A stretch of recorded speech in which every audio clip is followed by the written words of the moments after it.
Ocean Mountain. Veronica. Um, This is for oh, they really? need credit repair. Yeah.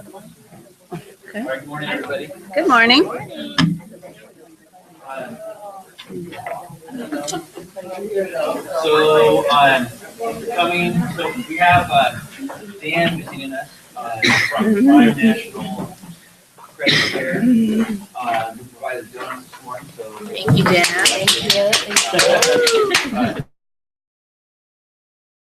So Dan goes as far as credit repair and have some time for Q&A and stick around after. I want to run through some, just kind of through some announcements while we're getting started, and we have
really ready, I think, for that to happen again. I think it's going to happen, and other boards going to happen, so we be prepared for it. Whether you like it or not, eventually it's going to happen. One way or another, I would, this leads into the next question, the next topic. There's a lot of talk about ethics. We all have the NER of ethics. I send you guys a little snippet every week on email. But aware that realtors are ethics is getting worse. That's what people think. I think that's what, I don't know if that's what the public thinks, but that's what other realtors think. That in general, that's getting worse. And so, recommended that, like right now, we have to get, we still do an ethics class every 4 years. And so they're now recommending that's actually changed to every 2 years. They're also trying to come up with something that's not going to be another code of ethics, but like a code of conduct. I don't know, you know, I forget what they call it. It's something like that, but it's basically where the ethics code of ethics tells you all what you're not supposed to do. Everything in the code of ethics is that don't do this. The long list of don't do this. And so this new thing is supposed to be about how you should conduct yourself. Like, you act this way. It's going to give you more guidance rather than just a list of. Well, because the ethics, some of them are kind of grayish and open for interpretation. Yeah. So, And I'm sure the new thing that you come out with will also be open to interpretation. I think that's kind of the nature of how things work. So, just something I'm going to be prepared for. Another thing on ethics, I would say is so I want to do some kind of event, either a panel or a debate or something that would be interesting on that you guys think would be interesting that might open up for the rest of the. I'm open to ideas, but I'm kind of have the itch to do something sooner rather than later on that topic because it is kind of a hot topic, not just in Tulare County and Fresno and Kings and Orange Belt, kind of all the surrounding areas. It's a focus right now. And then last, like political update, the net neutrality. Does anybody know about the net? You heard about net neutrality in the news? Have any idea what I'm talking about? No. Anyone have an idea what I'm talking about at all? Okay, so this isn't just for techie people, okay? This is, so Obama recently came out against this recommendation or like a recommended policy that the FCC came out with that would essentially allow internet service providers, so like Comcast or AT&T or Verizon or whoever it is you get your internet from, to basically like choose which websites you're visiting, like to throttle back the amount of speed that they have available to send that information to you. So right now it's the internet's supposed to be like open, right? Like if Linda has a website, little Linda, who's one realtor in one town, she has the same access to the internet as like Netflix. If Netflix pays Comcast a lot of money, that Netflix would have more priority, like their information that they're trying to send. When Veronica's looking for information, she's going to get stuff from Netflix way faster than she's going to be able to get it from Linda. Or potentially Linda could even be blocked if she doesn't pay. So there's a lot of people like freaking out about that, like small businesses. And so NAR released a video and a statement that they're in favor of Obama's remarks about leaving it open and not in favor of some of the stuff that the FCC is pursuing. So I would be prepared at some point for a call to action on that topic that you'll get, from the NAR system. I agree 100%, just for whatever it's worth. That's my opinion. But I would be on board with NAR in this one, that it's way better to keep it open. They are doing it already. So I think that's part of the concern, is that it's started to happen a little bit more aggressively. So people are worried about it.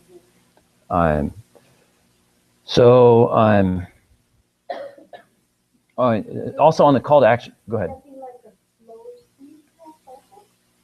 Yeah, it could be like your website is really slow, but Netflix or Google or somebody else who pays more, that one is really fast. They were doing that already in the beginning, if you went over your certain limit, and then they would So they're doing it based on your unlimited plan. So there's like lawsuits about that too, right? But that's the different, that is based on how much traffic you're using, right? But this other thing is more about what websites you're visiting. Does that make sense? So like Comcast could say you're in Exeter, which has Verizon for the internet provider, versus Porterville, which has Charter. So if Charter has a deal with Netflix, but not a deal with Amazon, for example, then maybe you can't get fast access to Amazon in Charter's territory because they're going to give much bigger favoritism to Netflix. Does that make sense? Yeah. So there's going to be these kind of deals of deciding, whatever.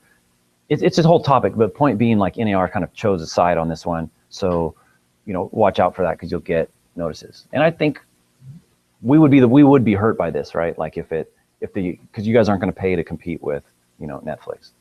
And if you are, that's awesome. But I wouldn't plan on it.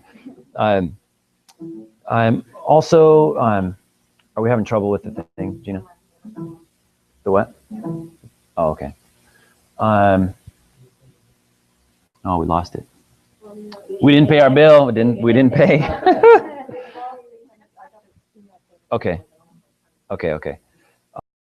So, did you guys get the thing from NAR the other day about the short sale tax forgiveness thing, the call to action?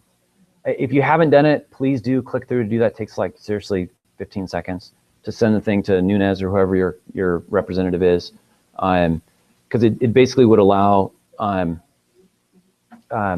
people doing a short sale to continue to not have to pay tax on the amount of debt forgiven in a short sale. So, because that's set to expire, if it's not extended, we're stuck. So please do that one. That's a good one. New construction. So in the last 2 weeks, we have 2 different instances where one of our agents represented a buyer in new construction, and the builder didn't want to pay the commission because they said that buyer had been to the subdivision before. So just kind of word to the wise, make sure you're registering your clients, develop good rapport with the people on the other side. I expect it to be a continuing struggle. So make sure that when I say developing rapport, like it's really good to know the sales rep at the subdivision long before you're taking a client out there. So make it a Saturday, put it on your to-do list just to make the rounds to all the new construction, just to introduce yourself and chat it up a little bit. Yeah, you want to explain what you mean? Yeah, so if someone comes in to purchase a new home and they aren't able to purchase that new home or aren't qualified for that amount, then where do you send them to go buy a house if they still want to buy a house? If they typical that renting house community, what agent would you want them to go to? Well, go get to know them. If you're doing the food, just take them up to food drop by, be on their top 10 list so that when there's people that need there's going to try to go for you to be fine. Yeah. So yeah, it's a good point. Buffini, our second class is starting today. Second class is today. Just other little reminders, but our Christmas party is the 11th of December. You guys have a little handout, right, that has all the notes on it. And then December 3rd is our Cal Haffa event. So more info on that, but it'll be the morning of December 3rd at the Elks. This idea of real estate teams, if you guys are using anything other than the name that's on your license, I'm asking that you run your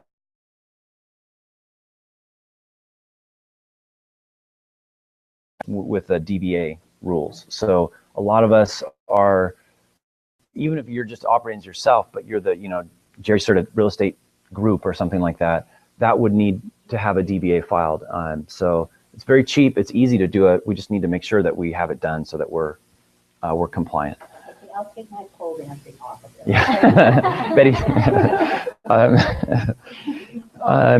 So tomorrow morning, no comment. You really let the compliment on your hair go to your head today.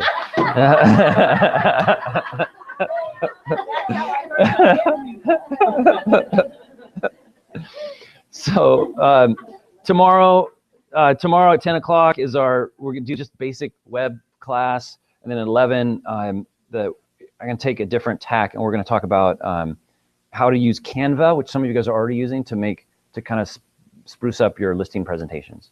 And if you don't have a listing presentation, it'll really help you spruce it up. My only other kind of announcement type comment is, I don't know if you guys noticed, but there's been a little bit of an uptick in the REO activity recently, at least of what's hitting the market. So, last year was a little less than 10% of the market that was REO and a little less than 10 that was short sale. But the last 30 days has been closer to 15%. So not a huge deal, but you'll see a little bit more of that. So cross marketing. Anybody new listings? Buyer wants to need Susan, go for it.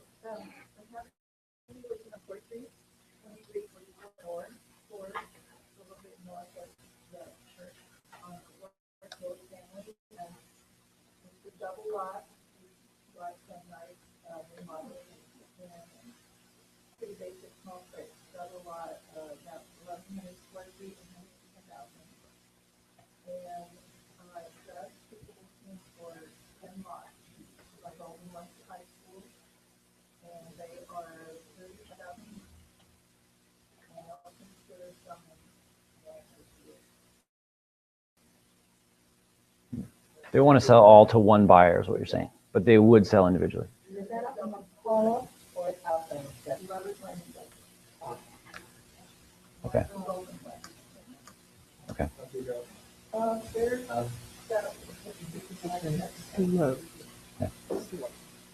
Okay. Any others? What's that? 91,000 and 360 North Magnolia,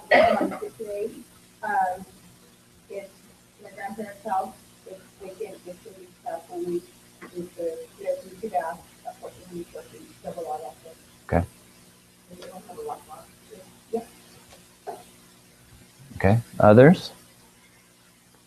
Go ahead. Bridge was in the 314 bridge. We just dropped it to 399 and then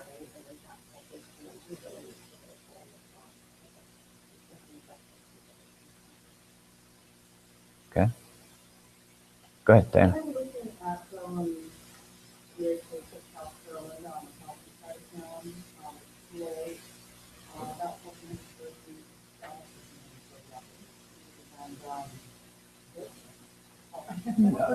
What was the address number?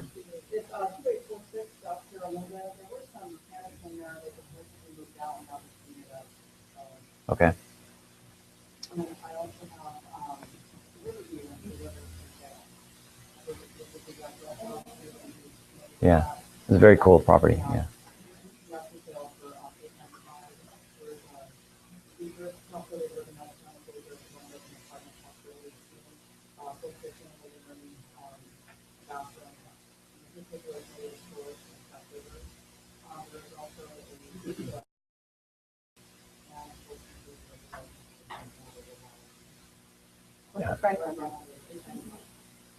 It's a very scenic spot on the river if you haven't been there. Yeah. Any others?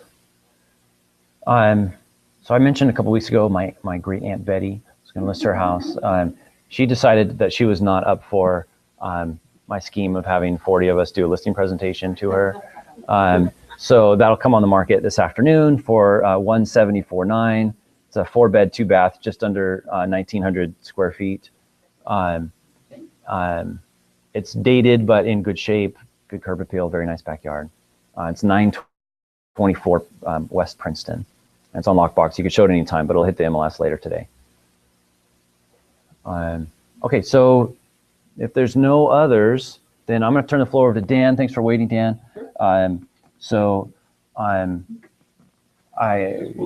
No, that's how it looks. Once they install this one, then that's what it'll be. All right, great. So here, even though we're having some technical difficulties, there are people listening in. All righty.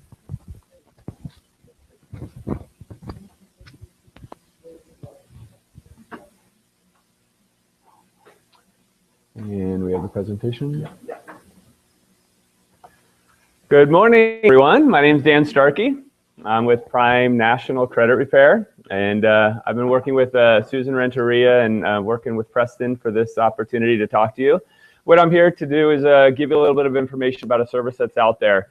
And how it affects you and how it affects your ability to either qualify a client that can't already, can't qualify for the loan you're looking for, or you've got a qualified client, but my service would be able to improve their credit, which impacts their credit score, and then get them a better loan and save them tens of thousands of, thousands of dollars over the life of the mortgage. So next slide, please. So this is a little bit what I'm going to talk about, just a few slides, and then I really want to open up to question and answer, because I think that's usually how the interaction goes best. Talk about a little bit about the industry, FICO scores, and some of the changes that have taken place or are taking place soon, and then how some tips about how this helps your clients. Next, please. So a little bit about the industry. It's a $4 billion industry. The three main bureaus you're all familiar with: Experian, TransUnion, Equifax. They're handling 200 million transactions a year. That's a lot of transactions, and I'm going to get into how difficult that is to manage in a second. But FICO is the largest, most popular credit scoring company. The bureaus don't actually generate the score. It's FICO is the main one, but there's other companies that provide the actual score, and they do it based on the information that each of these three bureaus have. I think you're all familiar with the fact that consumer credit scores and lender credit scores are actually different. Like if you might be run your credit on a website for $1 and you get one score, but when if you or your client are actually buying a property for a couple $100,000 and they're looking, that's actually their money that they're putting at risk, so they have a slightly different way to calculate, and your scores can actually be slightly different, and certainly and often lower, because they're a little more strict. So your clients should be aware of that. Like, I've got a report here that says my credit score is this. Why is it when I go for my loan, it's this? So I just wanted to point that out to you. So next slide, please. Oh, sorry, we're supposed to. Is it possible to be on slide? Slideshow? I don't know if you guys paid attention. You may have gotten the answer to my little question coming up, but can you press one down? Oh, it's all coming down at once. No, that one's okay. Next one. Next. All right. What percentage of credit reports contain an error? Any idea? That's a good, actually, the stats that I've seen are 75%. So a significant number of credit reports have an error. So before you press the next one, what percent you think have a serious error that are having an impact on your score? That's what the last group I spoke to said, 75%. It's actually, fortunately, not as high, but it's still, go ahead, 25% have a significant error on them that affects your score. So yes, this is very scary, but that's really what I'm here to talk is to mitigate those errors on your clients' credit scores. So next, please. If you make some corrections, you get some errors removed or corrected on your credit report, the impact can be easily 25 to 100 points. And I think all of you know in this room that if you go from a 620 to a 640, you can get 1/4% off your loan. That's going to save you, your client, lots of money. So next, please. So a little bit about how FICO scores are calculated. The lion's share of it comes from your payment history and the amounts that you owe.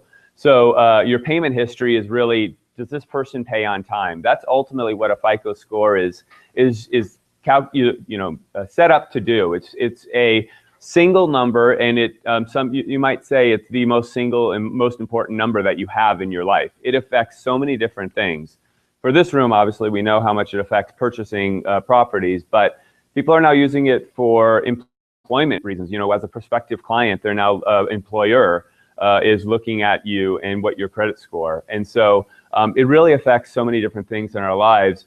And we have a lot of power in controlling it ourselves. Just pay even if you don't pay the full amount of, say, a revolving credit card or something like that, just pay on time. If you owed $1,000, but the minimum is $91, pay the $91 on time, and you will save yourself, your clients can save themselves a lot of headaches. The amount owed is if you've got a credit card that has a max credit limit of about $1,000, $500, $2,000, you don't want to be carrying more than 25%, or that's when they start getting, kind of scratching their chin, wondering, how extended is this person? If I'm going to consider giving them a loan, well, what does it look like? What is their current financial situation, and how well are they managing it? Ultimately, that's what your FICO score is. It's how well does this person manage their credit risk. So 65% of it comes from how you're paying your bills, whether you've had delinquencies or bankruptcies in the past, how much you're carrying right now, and then some of the other factors are, is this person fresh out of college, and I really don't know how, they don't have much of a history to speak of, so I don't know how creditworthy they are. Or if they're, 50, 60 years old and I've got a long history on them, and I can really see their payment records. New credit. I'm sure you guys have seen this. Like someone's ready to buy a house, and then they go buy a new car before the loan is approved to buy the house. And what does that do to you? It can have a negative impact, and it actually can blow up a loan. So people should be aware of how new credit impacts you, and also how many credit cards or accounts that you have open, how many you've closed in the past. I'll talk about that in a second. So next slide, please. So some recent changes in measuring your FICO score, repayment of collections debts. Used to be, even after you paid it off, they were still holding that against you. It's like, well, you had that in the past. Well, now, once it's paid off, now it's not a negative impact on your FICO, which is nice. Next, please. And then medical debts. Someone has, a stroke, or someone gets hit by a car. You can rack up tens of thousands of dollars in medical bills really quickly, and it's not a reflection of you or a bad risk. You could have been paying your bills. You could have had, very low debt until this situation hit you, literally, and unfortunately, it was hurting your credit score. So I think they've taken a more humanized, human approach to this, and said, look, let's not hold this against folks. Certainly not as much. I think there's still some effect, but it's definitely been reduced. Next, please. And then I talked about folks. College folk, someone who just recently graduated from high school or college, they don't have much of a credit history. But who else doesn't have a credit history? Someone who went into the military maybe right out of high school, and they come out. Obviously they've been serving our country and been very responsible in that way, but they just don't have a lot of history or track record. So they actually they've come up with new ways to give them a score even with very limited credit history. So that's good. Thank you. So some of the tips for when I speak to my clients, which could be your clients who are in this situation, time is your best friend. The more, if you had any financial situations where maybe you had some late payments, you lost a job, and that explained why you were paying late for several months. The more you can distance yourself from those, time is just going to be a big friend to you. One single late payment can drop your score up to 50 to 60 points. And you're talking about 30 days. Yeah. Yeah. So again, if you have a client who is ready to buy a house, and you want to make sure that they don't do anything silly to sabotage that deal, your deal, their deal, them getting into this great property. It's if you have, just pay your bills on time, even if it's just the minimum, but don't miss it. And if you do miss it, if you're off by a couple of weeks, this doesn't mean 3 days past the deadline. All credit cards have a 30-day grace period. Those are still in place, and if you can contact them within those 30 days, most of them, if you have a good history with them, they'll be understanding, and they're not going to report that to the bureaus, which is the important part. Next.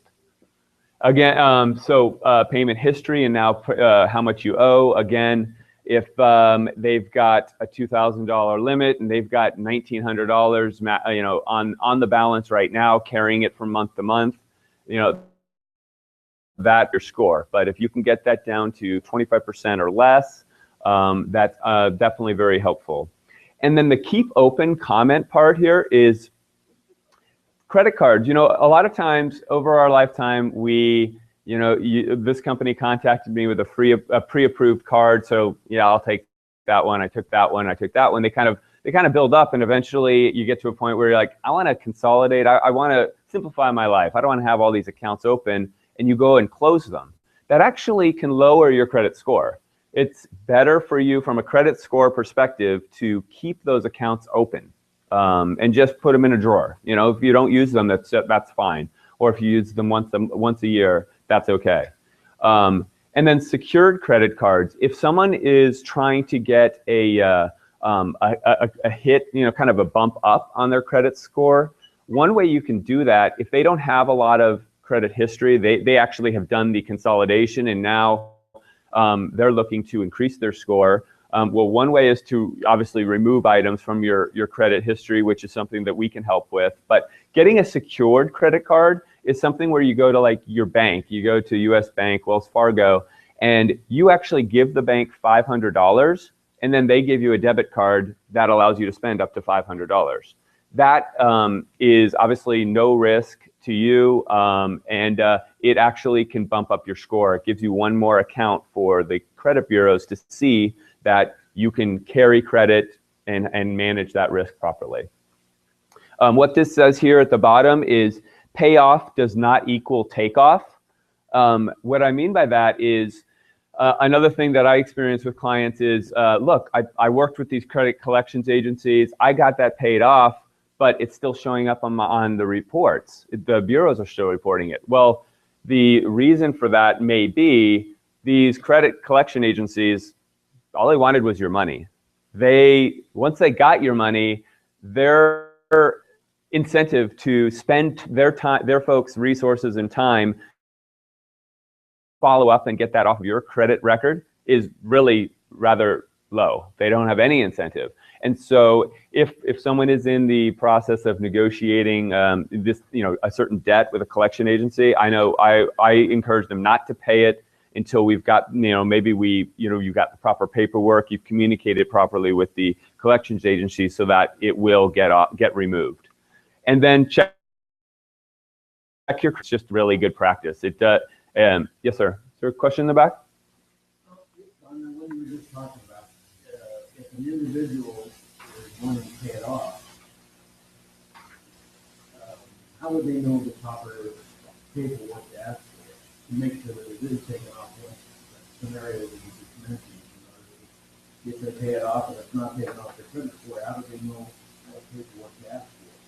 Well, so if in case the folks who are listening didn't hear the question, in terms of the getting items or having debt collections that don't pay it until you get the proper paperwork, what is that paperwork? Really, it's you just need to get things in writing from that that collections agency. If you were dealing with someone on the phone and they said yes and you hung up and you assumed it was going to take place, that's just putting yourself at risk. It's just a matter about getting proper paper trail. Another question in the back, yes? If you've got multiple credit cards, like you said, you don't want to cancel them out to affect your credit. Doesn't that, because you have that available credit on your account, doesn't that affect your credit also? If you've got a zero balance on that credit card, then it's not going to have any impact on you. Somebody looks at it and says, well, he can get $5,000. He may owe zero, but he can charge $5,000. That doesn't affect it. No. How does somebody go about eliminating the credit card, finally getting them off? I mean, how far, if they're going to buy a house or something, if we tell them not to, but when do they get rid of those and get them off to where they don't want to continue to have an open account? If they have a lot of credit cards and they do want to simplify and close accounts, well, you can contact your credit card at any time and just and have those accounts canceled. Don't do anything, any dramatic, any significant changes that relates to credit accounts prior to making the purchase. Get in the house, and then, you know, oh, here's another story. I was talking to a group like you last week. They had someone who they were moving into the house of their dreams, and before they actually secured the loan and moved into the house, got the keys to the house, they actually bought thousands of dollars of furniture to furnish that new house. Then that caused the loan to fall through. Now they had thousands of dollars of furniture for a house they don't own. So just don't do anything. If you advise your clients, if you're on a 30-day close, could you wait 31 days until, you know, you buy that house or whatever the case may be? Question here? Yeah, so just to clarify about the credit card, so a paid off credit card still does not affect your debt, the income is still on your credit report. If you have a zero balance, A zero balance. that's no impact, yeah. Yes. Okay, just say someone did want to clear up their credit and close some account, and they're not going to buy a house. How long before all of that doesn't affect your credit score? After they close them up. The bureaus they report about every, it varies between 30 and 90 days. They're rerunning their reports. So you'll see that impact relatively soon. Can I Question? ask a clarifying question? So you'll see the effect of the closed account relatively soon. Let's say, maybe it's the same answer, maybe I didn't understand, but if they close it and then you're saying that could drop their score because they just closed that account that had all this history. How long before whatever hit they take on their credit score, before that negative effect of closing those other accounts is no longer? Well, first of all, let's keep it in perspective. Closing an account is, you know, in that pie chart, it's falling in, I think it's at 10% of your total score. So it's already a rather small impact, but if you closed it in, you know, 3-6 months later, they're looking at what has your activity been in the last 3 to 6 months, and they're taking kind of an adjusted. They're always taking a new adjusted snapshot of what you are, and so it's going to be a nominal effect on the account either way. Okay. Yeah. I was always told that every time you had your credit check, it like if you're looking for a car and you go Yes. to different car dealers, that it would bang your account. It's a good question. So Yep. you're going to check it every 6-12 months. I mean, then that will lower your credit rating. That will no. You can run your own credit, Okay. and that does. You can do it every. You can do. I think every. Run it with every bureau like every 6 months, I think, and have no impact. So when you're running it yourself is not a problem unless you were for fun doing it all the time. But you bring up a good point. So someone's car shopping, and rather than shop for 12 different cars, decide on which car you want, and then have that dealership check run your credit. If someone who actually approves every dealership to run their credit, that's 12 different times. Those are all hard pulls. So that brings up a point. So the difference between soft pulls and hard pulls, have you heard these phrases? So a hard pull is, I have authorized it. I went to a dealership. I said, yes, I filled out paperwork saying, yes, you can run my credit. That will ding you, each one of them. Soft pulls are, you got something in the mail with a pre-approved credit card. They ran it, and that is a soft pull, and those do not affect your score because they can't, you can't have other bureaus doing things without your knowledge that are going to affect you. And they're running it with kind of a less detailed picture, just kind of looking at an overview of, is this person generally someone I want to give this credit card to? Whereas the auto or obviously a home loan, they're going to dig deeper.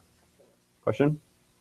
I just want to say that keeping it open, I had a credit card that I just kept open, and it sold to another credit card company. Well, they had a manual fee, and I wasn't aware of that. Well, since I just packed it away, I never paid attention. So when I pulled my credit report, I saw that I had like 6 months where I didn't pay, and I was like, I had no. Well, they were charging me that annual fee, but it was becoming a late fee. Yeah. So I had to do a bunch of paperwork to get it removed. They eventually removed it because they were charging me for something that I had to go down. That's a good point. Yeah. So in case the microphone didn't pick that up, for those credit cards that you keep open, someone shared the experience that they had a credit card that actually was transferred from one company to another, and the new company started charging a monthly, and she didn't see it until it was on there for 6 months. So you do want to be, aware of the accounts that you do have open and know the terms that you're open with. You go to the next slide, please. So a little bit about our company. We are in the credit removal business. That's the service we provide. We aren't debt consolidation. We're not, we're not advisors. What we do is we work with clients, get a copy of their credit report. We identify things that like late fees, collections, bankruptcies, those sorts of things that we have success with. And we tell them that which ones we'll probably have success removing. And then we give them an estimate of our service. Our service runs between about $600 and $1,200. It's a one-time flat fee, no monthly rate, no monthly fees, and they'll know the results in 45 days. So obviously that's helpful for you folks when you're trying to work on a 45 or 60-day close. Is there a question over here? No. Oh, okay, you were just stretching.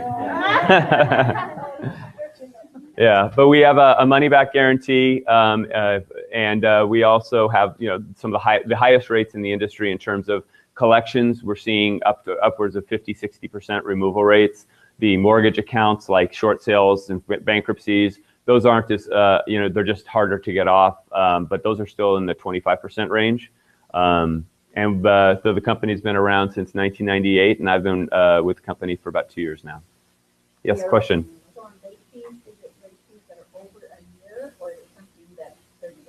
No, yeah, late fees are 30 days, 60 days, 90 days, 120s. And here's a comment to be made about late fees. So a recent late fee, like a previous slide mentioned, that's really going to hit you hard. It can really just drop you like a rock about 50 points. So you have the experience of taking those off, or just late fees that are over a year? No, I will say if it's recent, it's probably not going anywhere. If it's at least 6 months old, we definitely have more success. If it's over a year old, we've got very high success. So yes, the timing of these are very impactful on your score. Yes, sir.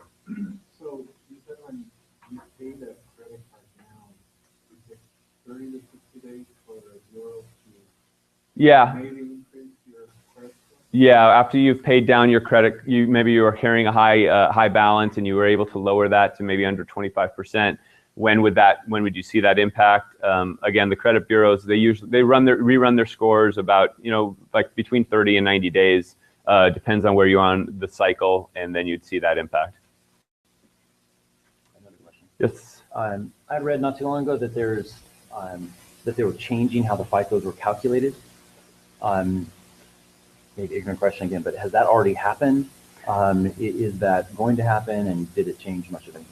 Right. So like that one slide that talked about some of the recent changes. Okay. I haven't been able to find out the exact date when these changes take place.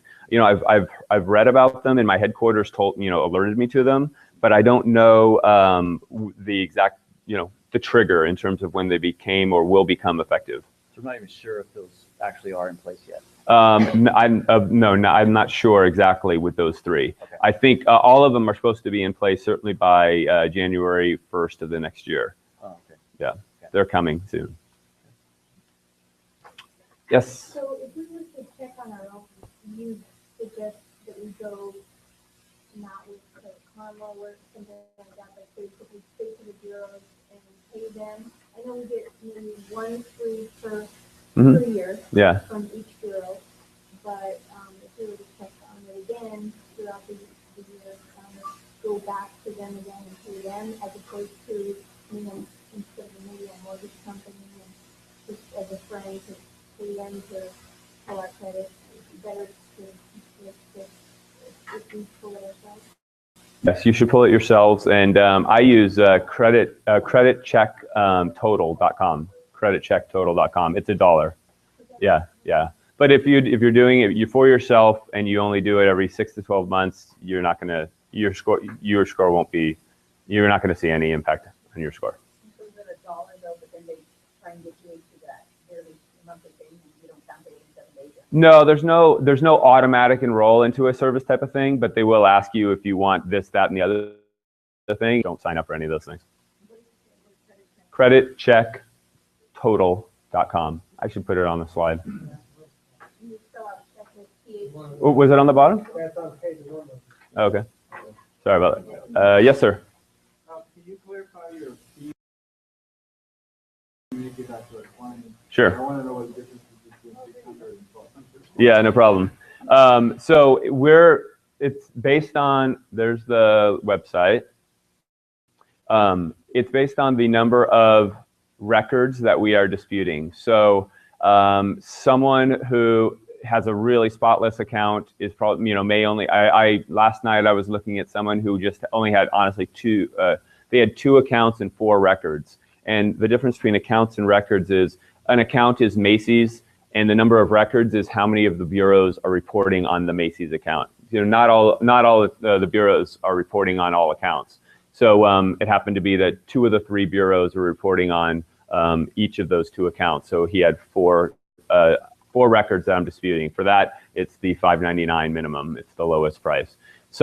We've done someone with 80 items on their credit report that we were disputing. So that's going to be that's going to be your 1,200. But it falls in between. We have a tiered system.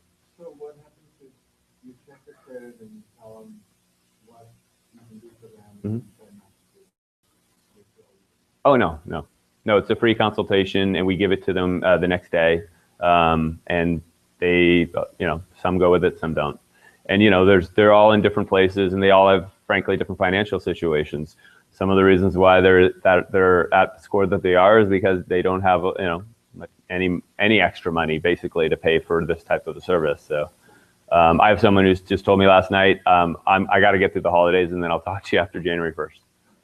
So. Turnaround time, a normal one, not one with an arm long either. Oh, turnaround time is the same with everyone. We produce, when you say you want to go with our service, I'm then hiring you, so, yep. And I want to buy a house right after the first of the year. 45 days is the average, is the turnaround time. By law, because we're under the jurisdiction of the Department of Justice, the bureaus have 30 days to respond when we call them on the disputes of the client's accounts. So the clock is ticking as soon as we submit our paperwork. 30 days they have to give it to you. I say 45 because there's us to submit the paperwork, them to get started, and then they have to then mail you the results.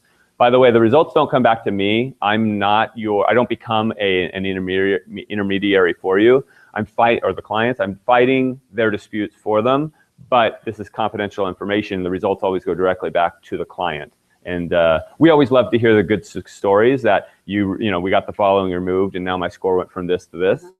But I don't get the results back. But it's a 45-day turnaround all the time. Yes. So on your guarantee, let's say you guarantee that I have 5 bad accounts, and you guarantee that 3 will come off. I do not guarantee how many will come off. I can't get. Sure. So if we don't make any impact, we don't get any removals, then you get your money back. If you're only disputing these 2 liens that you have on your account, we didn't get them off, then you get your money back. If we're disputing 30 items and we get 15 of them off, and your score went up 55 points, then of course obviously we did a good service for you, and there's not a money back guarantee on that. Yes. What is the best way to maintain good credit score? Is it good to use those cards and pay them off every so you can? Obviously, it's never a bad thing to have 0 debt, but it actually could be a slight bump, and I'm not going to encourage this, but it could be a slight bump if you had a $1,000 credit limit, and from one month to the next you carried $50 or $100. You paid the minimum, but you still had some on there. They actually like that, but don't go running interest rates just so you can get a few points. Yeah, but it's definitely a more positive than it's a negative. Yes. Okay, No, they're not. They all, obviously it's a tiered structure and it's based on each client. $599 is the minimum, and $1199 is $600 to $800 range. Pretty average. Yes, sir. Do you have somebody who speaks Spanish? We do. Yes. Yeah. I agree. Yes. Yes, Susan. Okay, what if we have somebody that, Oh, by the way, the question in the back was, do you have someone who speaks Spanish? And yes, we have someone who speaks Spanish. okay, what if you have somebody that, in the last couple of years, they had short sale or foreclosure, they had, bankruptcy, car repossession, that kind of stuff. What is the likelihood, what is the likelihood of that you would be able to help somebody like that Like it was within like a year or so ago? within the last 2 years? Okay. As long as it was, I mean, if it was in the last 12 months, then that's a little more challenging. But our success rate is in the 25% range, and that's not so much time dependent. It can have, I mean, there's some degree of variation just on which account and the state of those accounts, but 25% is bankruptcies and foreclosures. And does it make a difference if, say, they had something with AT&T who sold it off to blah blah and they sold it off to blah blah? How do you get that? Well, all of those accounts, most of the time, all three of those accounts in this situation would be showing up on your report, and we'd be fighting all of them. Okay. Yes. So we're hoping for 25% of removal of all of those. The older it is, like the first one that passed it on to the first, that one's probably more likely to come off than the second one and then the third. It depends on how those accounts ended up. If it was left with that client, to this day still owes that company $1,000, then they may still be holding on to that record, clinging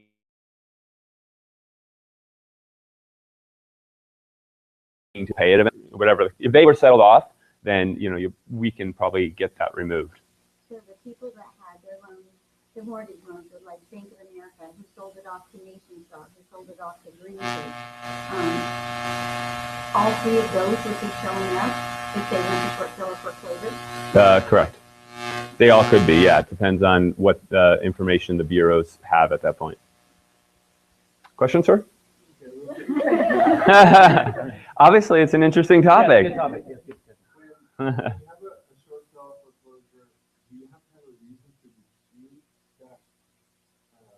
Nope. Or Again, yeah. Some people count on the banker or the credit bureau not responding on time, so they won't take it off. Correct. Yeah. The fact is, so we have to have a reason for disputing. I'm talking to the microphone.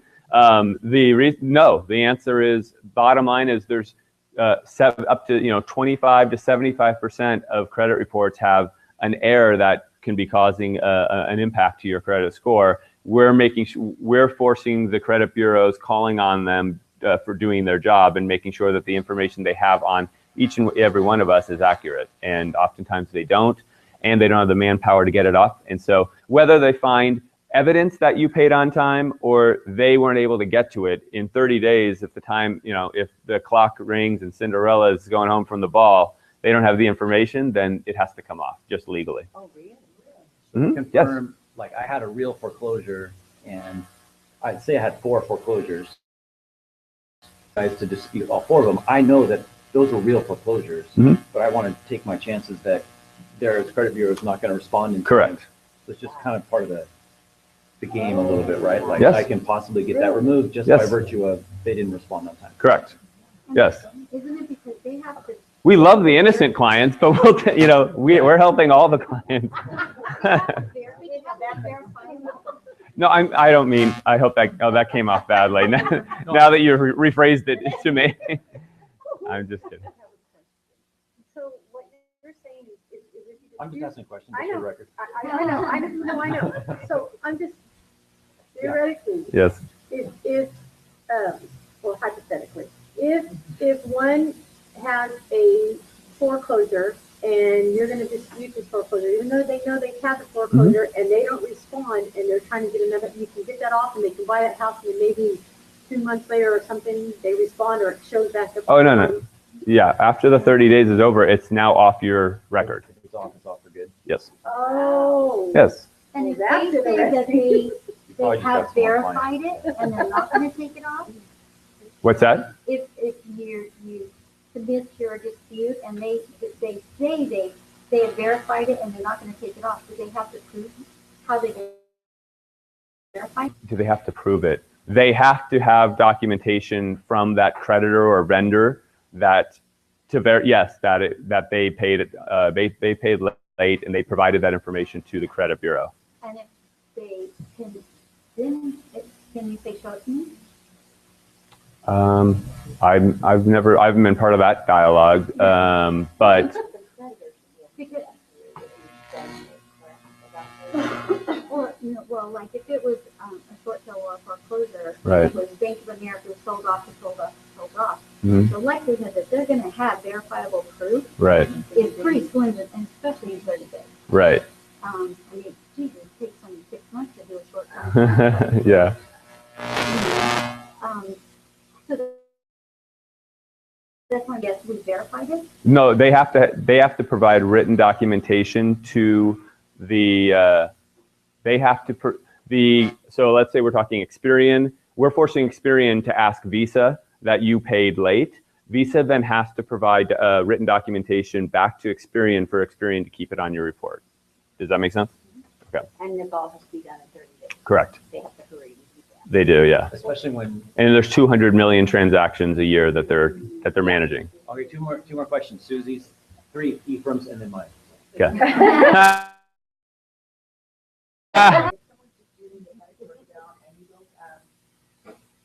How often do they not get you the information on time when it comes up? Is it a high percentage? Well, I don't know the granular details of whether they didn't provide the documentation or they found that it wasn't, paid late or whatever the case may be. But my statistics are kind of across the board, 25% of a mortgage account like short sales or bankruptcies come off. We're able to remove those. I'm just curious how you know that, because you said that after you dispute it, the results only go to the client, not to you. Mm-hmm. So how do you know? Yeah, my headquarters, they've aggregated data since 1998. And I know I've aggregated as much information as I can from the people who've given it to me. And then they've done the same thing with the rest of the clients. So the client's telling you basically that. Correct. That So you don't track you don't track that with each client when you disputed something unless they call you and tell you, you have no clue. Correct. Yeah, we don't know 100% of the actual outcomes. Yes. Yeah. Ephraim. When we refer a new client to your company for consultation, Yes. when do they, is it after the consultation that you let them know how much they have to pay? So here's the process. So you've got a client today who wants to improve their credit. You can give them their contact information to me, and with your permission, I'll call them, or you get their permission to send their credit report to me. And in either case, either I'm going to call them and they'll give me the credit report. Once I get the credit report, within 24 hours, they've got my summary of this is what I see, this is what I think this is what we're going to work on, this is our probability of success, and this is your estimate of service. And then they decide what, some go forward with it, some do not. But yes, that's the process. It's very quick. I mean, if it can go very quick for a client with. Sorry. I know, but let's ask you questions. Linda has a question. I'm sticking around, by the way, afterwards. Yeah, is that all right? Does that satisfy you guys? Okay. So my question then, you use the example, the car shopping example, like don't go have 12 car dealers pull your credit, just go to one, do all your shopping, and then have the one that you want to buy, pull your credit. So the very real experience for us on the real estate side is we'll have some the property owners that say, let's say you're shopping to buy a house, most realtors will tell you, please go get a pre-approval first. So you're going to go to lender and get that done first. Then a month later, you find the house that you want, and that seller says, we don't really care that you have the approval from someone else. We want you to use our own preferred lender for your credit. So one of the response that I've heard from lenders in that situation is, if you can have lots of pulls from hard pulls from lenders, I guess, or creditors in a short period of time. That's less negative or not at all negative to your score versus one hard pull a month from 6 different lenders over a 6-month period. Have you heard that, or do you have any thoughts on that?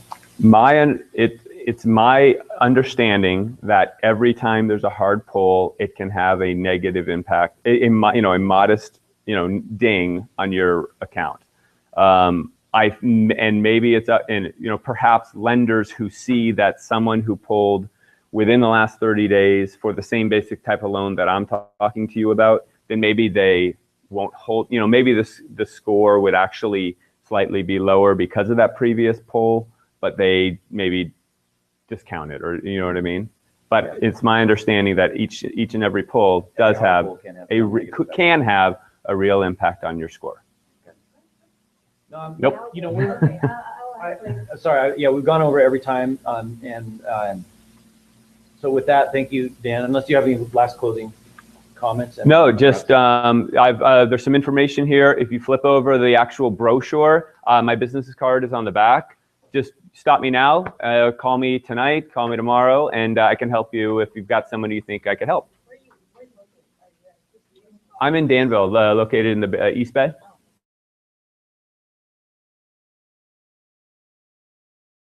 Yeah. 6 a.m. Yeah. So thank you for coming. But I've been here 3 times in the last 2.5–3 months, so here fairly regularly. Yes. So thank you, Dan. Thank you. Really appreciate it. So we're at the end. The only other thing I was going to say is, so we didn't get to the RPA today. Next week, make sure to come. We're going to do a lot of good RPA stuff, and we'll have a binder with the draft RPA and some space for notes and the new forms. You'll get a textbook. So we're trying to be a little bit more organized as we're going methodically through the RPA, which we didn't get to today, but I think hope it was okay. It was really good info on credit stuff, very practical. So, so again, we'll see you guys next week. I'll bring more donuts next time.